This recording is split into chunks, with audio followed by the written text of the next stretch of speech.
किस्सा नंबर 1। नगीना की आज शादी की रात थी। वो सज धज के बेड पर सुर्ख जूड़े में लिपटी बैठी बेचैनी से अपने हमसफर का इंतजार कर रही थी। इसके ज़हीन में कई तरह के खौफ थे। नगीना कॉलेज की तालिबा थी और अरशद से इसकी मुलाकात बस स्टॉप पर हुई थी। अरशद काले रंग की ऐनक लगाए और पैंट शर्ट में मलबूस नगीना को तकता रहता था। शुरू में नगीना ने अरशद पर ध्यान न दिया, मगर जब वो एक ही जगह एक ही वक्त नगीना के लिए खड़ा होता था।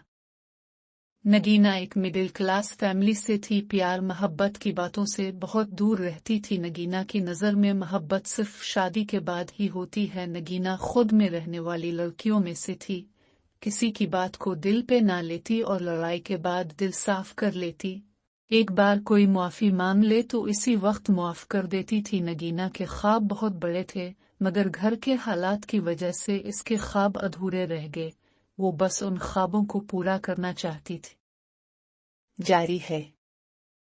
नगीना की उम्र लगभग 23-24 के करीब थी। नगीना की आंखें नीली गाढ़ी और होंठ गुलाबी थे। नगीना खुद पे ज्यादा तवज्जो नहीं देती थी, मगर हसन नगीना में बिलाका था, जो इसे देखता बस देखता ही रहता। अरशद मुसलसल 2 माह से नगीना के पीछे था। नगीना को एहसास इस बात का तब हुआ जब वो अरशद पर निगाह डालती वो इसे ही देख रहा होता था। एक बार ख्याल आया कि क्यों न उसकी शिकायत की जाए, मगर फिर बोले वालिद का ख्याल आया कि बात आगे न बढ़ जाए। नगीना का वालिद मेहनत मजदूरी करता था। नगीना के 2 भाई थे और जिसमें से एक निकम्मा था और दूसरा छोटा था, जो मैट्रिक में पढ़ाई कर रहा था। वालिदा अक्सर बीमार रहती थी। नगीना घर का खर्चा चलाने के लिए घर में बच्चों को ट्यूशन पढ़ाया करती थी। घर का कुछ खर्चा वालिद और बाकी नगीना संभालती थी। नगीना को नॉवेल्स कहानियां पढ़ने का बहुत शौक था।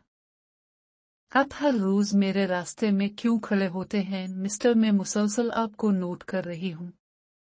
आखिरकार आज नगीना ने अरशद से हिम्मत करके सवाल कर ही दिया। नगीना का चेहरा चूंकि दूसरी तरफ था, वो नहीं चाहती थी कि कोई बात बने, इसलिए नगीना दूसरी तरफ चेहरा करके बात कर रही थी।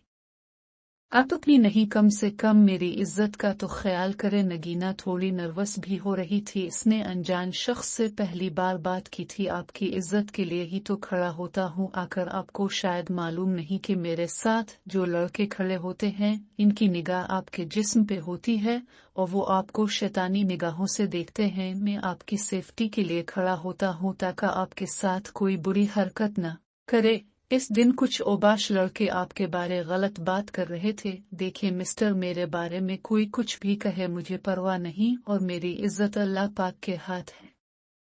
वो जात अगर ना चाहे तो कोई कुछ भी नहीं कर सकता। और बराए मेहरबानी आइंदा के बाद मीर बड़िए रास्ते में मत खड़े होना। दूसरी साइड से गाड़ी के नगीना को मुतवज्जे किया और नगीना गाड़ी पर सवार होकर चली गई। अरशद नगीना को देखता ही रह गई।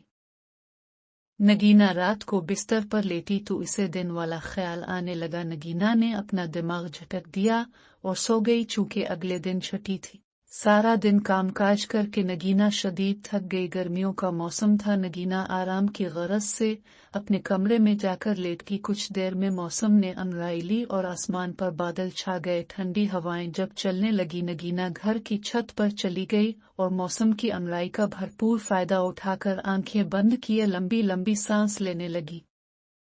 नगीना नगीना नगीना की समातों ने अपने नाम की सदा सुनी और आंखें खोलकर आगे पीछे देखने लगी, मगर कोई भी नहीं था। ये आवाज जानी पहचानी थी। गौर करने पर मालूम हुआ कि ये आवाज इसी बस स्टॉप वाले लड़के की है। बेचारे को मैंने खामखा में सुना दी। न जाने कौन था। इसका दिल न जाने क्यों दिल कर रहा था कि वो इस लड़के से मुआफ़ी मांगे। नगीना ने फैसला कर लिया कि कल इस लड़के से मुआफ़ी मांगे गई। अगले दिन बस स्टॉप पर जा खड़ी हुई। 1 घंटा गुजरने के बावजूद वो अनजान लड़का इसे कहीं नजर न आया। अलबत्ता कुछ फिक्रे सुनने को जरूर मिले।